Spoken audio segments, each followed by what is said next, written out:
Right. నిన్న మోడీ గారు ఏదో వరాల జల్లు కురిపిస్తున్నా అని చెప్తున్నారు. మనకి పేదవాళ్ళకి, మధ్యతరగతి వాళ్ళకి జల్లే అంట, వర్షమే అంట వాళ్ళ నుంచి. మనం ఇక ఏమంటారు, ఈ షాపింగ్ మాల్స్ ఈ వాటి దగ్గరికి పోయి మనం లైన్లో నుంచొని కొనుక్కోవటమే అంట. అసలు అంత తగ్గిస్తున్నారంట. డబ్బులు ఉండాలి కదా సార్ ముందు కొనుక్కోవాలంటే. ఇప్పుడు మా బాధ ఏంటంటే ఇవి తగ్గించినందుకు మేము సంతోషపడతామో లేదు తెలియదు, కానీ మళ్ళీ ఇవి తగ్గించి వేరే వాటిపై ఎక్కడ బాగుతారో అని మాకు టెన్షన్ ఉంది సార్. 100% ప్రతి పేదవాళ్ళు, ప్రతి మధ్యతరగతి వాళ్ళు ఆలోచించేది ఇదే. ఇక సెకండ్ థింగ్, మీరు తగ్గించిన వాటిల్లో ఏంటివి, మెయిన్గా కార్లు, లగ్జరీ గూడ్స్, ఇంకేవేవో విపరీతంగా తగ్గించేసాం, అసలు ఇంక నుంచి మీ ఇష్టం కొనుక్కొని పోయి అని చెప్పి అన్నారు. కానీ అదే అనేది, ప్రభుత్వాలు తెలివైన వాళ్ళవి, ప్రభుత్వాలు నడిపేటోళ్ళు తెలివైన వాళ్ళు, ఓట్లేసే ప్రజలు, ప్రభుత్వాలు ఎన్నుకునే ప్రజలు మాత్రం పిచ్చోళ్ళు, అమాయకులు అనేది ఎందుకే ఎప్పుడు.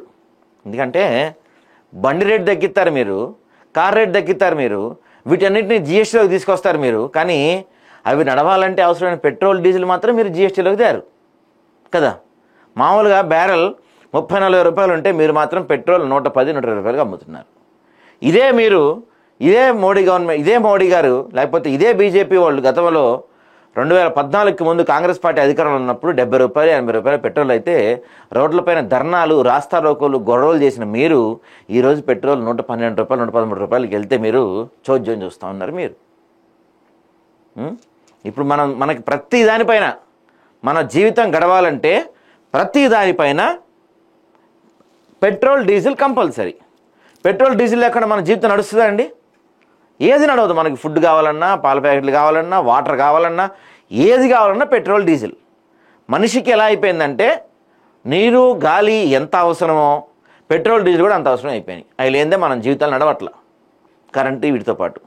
ఓకే, మరి పెట్రోల్, డీజిల్ మాత్రం అదే జిఎస్టీ స్లాబ్లో ఉంటాయి. వాటిని మాత్రం జిఎస్టీ స్లాబ్లోకి తయారు, వాటిని మాత్రం ఇష్టానుసారంగా రేట్లు పెంచుకుంటూ పోతారు, డైలీ స్టాక్ మార్కెట్ లాగా. ఇక్కడే మనం ఇందాక చెప్పిన మాట ఇంకోసారి చెప్తాను నేను.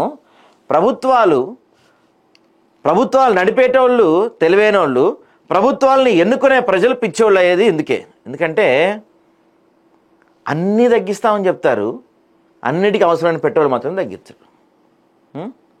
చూసారా ఎంత తెలివైన వాళ్ళు. గతంలో ఎలా ఉండేదంటే అండి, నెలకో 2 నెలలకో 3 నెలలకో ఈ పెట్రోల్ రేట్లు పెంచేవాళ్ళు. 2 రూపాయలు 3 రూపాయలు 5 రూపాయలు పెట్రోల్ పెరిగింది, 10 రూపాయలు పెరిగింది అనగానే మనం అందరం ఏం చేసేవాళ్ళం అంటే పొలవమని రాత్రి బండ్లు వేసుకొని క్యాన్లు పట్టుకొని పెట్రోల్ బంక్ దగ్గరికి వెళ్ళి ఒక 5 లీటర్లు 10 లీటర్లు పెట్రోల్ కొట్టించుకునేవాడు.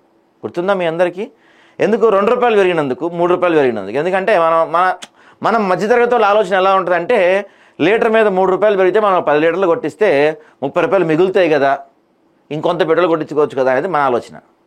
అదే మనకి వీళ్ళు చేసింది ఇంకో దొంగ దెబ్బ ఏంటంటే, మెల్లగా అప్పట్లో పేపర్లో వచ్చేది ఈ సిపిఎం వాళ్ళంతా పాపం పెట్రోల్ రేటు తగ్గించాలని ధర్నాలు, రాస్తారోకోలు చేసేవాళ్ళు. ఇప్పుడు ఏమైంది?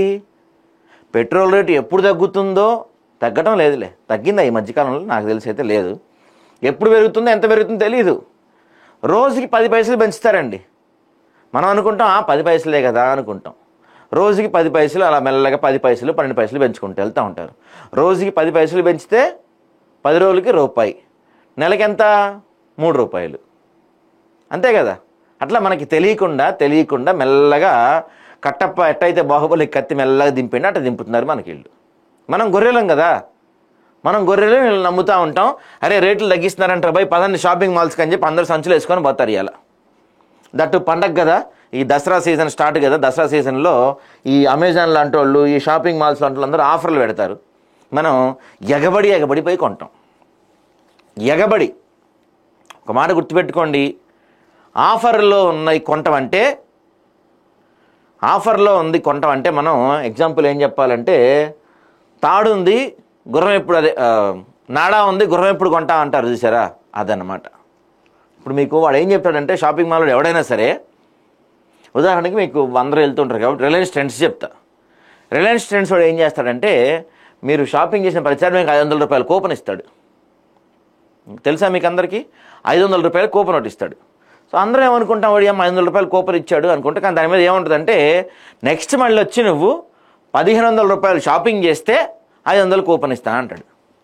అంటే నువ్వేమనుకుంటావు, 500 రూపాయలు కూపన్ ఉంది కదా, అంటే మనం 1000 షాపింగ్ చేస్తే మనకి పడేది 1000 కదా అనుకుంటావు. కానీ ఎవరే పిచ్చోడ నీతో ఆ 1000 రూపాయలు మళ్ళీ షాపింగ్ చేయిస్తున్నాడు. అట్లానే ఉంటాయి అన్నీ కూడా. ఇవన్నీ మోసపూరిత ఆఫర్లు, కథలు ఇవన్నీ ఉంటాయి. కానీ దయచేసి రేట్లు ఏవో తగ్గిపోతున్నాయి, భారీగా మారిపోతున్నాయి అని చెప్పి ఎగబడిపోయి కొనకండి. అవసరం ఉంటేనే కొనండి. నిన్న మొన్న ఈ బెంగళూరు పూణే దగ్గర చూశాను నేను. iPhone 17 రిలీజ్ అయిందని చెప్పి లైన్లో నుంచొని కొట్టుకొని చేస్తున్నారు. ఏం ఉపయోగం రానైనా iPhone 17 వల్ల ఏమన్నా ఉపయోగం ఉందా? ఫోన్ ఎందుకు అసలు? ఫోన్ ఎందుకు ఇవాళ రేపు వాడుతుంది ఎందుకు? సరే అది కూడా ఓకే. కానీ నువ్వు చూసే ఆ ఇన్స్టాగ్రాము, ట్విట్టరు, ఈ ఫేస్బుక్ రీల్స్ ఏ ఫోన్లోనే ఉంటాయిగా. ఐఫోన్లో ఏమైనా 3Dలు కనపడతాయా? కనపడవు కదా. ఏదన్నా నువ్వు ఒకవేళ కంటెంట్ క్రియేటర్ అయితేనో, లేకపోతే ప్రొఫెషనల్ ఫోటోగ్రాఫర్ అయితేనో, ఏదో తోపుతురుం అయితే నువ్వు ఐఫోన్ వాడేవంటే ఒక అర్థం పడతాం. ఊరకే ఈఎంఐలు కట్టుకొని అనవసరంగా ఐఫోన్ లాంటివి కొనుక్కోకండి. ఏం ఉపయోగం ఉండదు వాటి వల్ల. అట్లానే ఇప్పుడు కూడా ఆఫర్లు అంటున్నారు, కానీ అన్నీ తగ్గిపోతాయి అంటారు, కానీ ఏం ఉపయోగం ఉండదండి. ఏమీ ఉపయోగం ఉండదు. మనలాంటి మధ్యతరగతి వాళ్ళకి, పేదవాళ్ళకి మనకి మహా అయితే సబ్బుల మీద, పేస్టుల మీద, పాల ప్యాకెట్ల మీద, టీ పౌడర్ల మీద మనకేదో ₹1-2 తగ్గిద్ది. మనం దానికి ఈ మోడీ తగ్గించాడు రా ఈసారి మనం గుద్దాలి మోడీ కోట అని చెప్పి మనం బట్టలు చింపుకుంటూ ఉంటాం. ఏది మనకి తగ్గించే ఆ పావలా ₹10 కోసం. అంతే మన మధ్యతరగతి వాళ్ళ జీవితాలు అంతే, మన ఆలోచనలు అంతే. ఇప్పుడు పెట్రోల్ రేటు మనం చూస్తుంటాం. ఇప్పటికీ ఏదో సినిమాలో, జాతిరత్నాల సినిమాలో ఉంటుంది, పెట్రోల్ ఎంత పెరిగినా నాకెందుకు, నేను 100 కొట్టిస్తా కదా అని అంటాడు. అట్లానే ఉంటుంది మన మధ్యతరగతి వాళ్ళ జీవితం. పెట్రోల్ ఎంత పెరిగిందో, ఎంత లీటర్ పెట్రోల్ ఎంత కూడా మనకు తెలియదు. అవునా? మనం ఏం చేస్తాం అన్న, 100 కొట్టు 200 కొట్టానా అంటాం. 200 జేబులోంచి తీసి పెట్రోల్ కొట్టించుకొని పోతాం. అంతేగా. మన జీవితాల 100-200 దగ్గరే ఉంటాయి మనకి. వాళ్ళు మాత్రం కోట్లు వెళ్ళిపోతూ ఉంటాం. మనం మాత్రం ఇక్కడే ₹100 పెట్రోల్ కొట్టించుకుంటానే ఉంటాం. మనం మాత్రం ఉదాహరణకి మొన్నో ఆయన కళా ప్రపూరణ ఏదో చెప్తూ ఉంటారు కదా, టి సుబ్బరామరెడ్డి అని ఒక అతను ఉంటాడు. తెలుసా మీ అందరికీ? చూపిస్తా ఉన్నాడు ఒకసారి. తెలిసే ఉంటారు అందరికి, సార్ తెలియకుండా ఎవరు లేరులే. కానీ దిస్ పెద్ద మనిషి తెలుసుగా అందరికీ. సార్ పాపం చాలా పేదోడండి. ఎంత పేదోడంటే సార్ ఈఎంఐలు కట్టలేకపోతున్నాడంట. అందరం చందాలు వేసుకుందామా? ఇప్పుడు మీరు, నేను, మనలాంటి పేదోళ్ళు, మనలాంటి మిడిల్ క్లాస్ వాళ్ళు ఈఎంఐ కట్టకపోతే బ్యాంకు మనలో ఈఎంఐ ఎంత మనం కట్టాల్సింది 10,000 20,000 ఉంటుంది. ఈఎంఐ కట్టకపోతే బ్యాంకోడు వాడు చింటి ముందు నుంచొని మీ అమ్మ సొబ్బు అనుకుంటున్నారా, ఎవరు నానా మాటలు మాట్లాడతారు. నేను చాలామందిని చూశాను. ఈ మధ్య ఇంకో అడుగు ముందుకేసి ఫోన్లకి ఫోటోలు పంపిస్తూ ఫోన్లకి ఇచ్చేసి బెదిరిస్తున్నారు. ఎంతకండి? ₹1000. సరే 10,000కి 20,000కి 10,000 20,000కి ఇంటి ముందు వచ్చి నుంచొని నానా మాటలు మాట్లాడి మనల్ని తిట్టిపోతూ ఉంటారు ఈ బ్యాంక్ వాళ్ళు. కానీ సార్కి మాత్రం దాదాపుగా 5,000 కోట్ల రుణమాఫీ చేశారు. 5,000 కోట్లేనా? సబ్జెక్టు కరెక్షన్ ఒకసారి నెంబర్ నేను 5,700 కోట్ల రుణమాఫీ చేశారండి.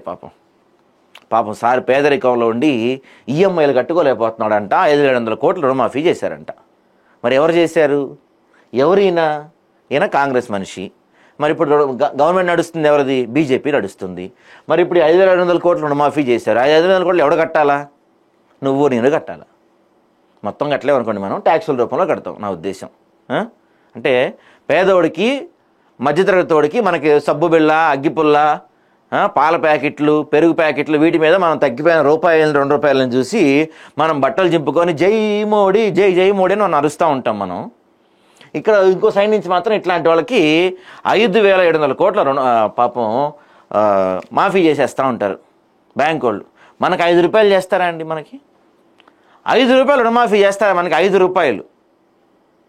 వీళ్ళకి మాత్రం 5,700 కోట్ల రుణమాఫీ. వీళ్ళకి అది పరిస్థితి. మన స్వతంత్ర భారతదేశంలో మనం గొప్పగా చెప్పుకోవాలి.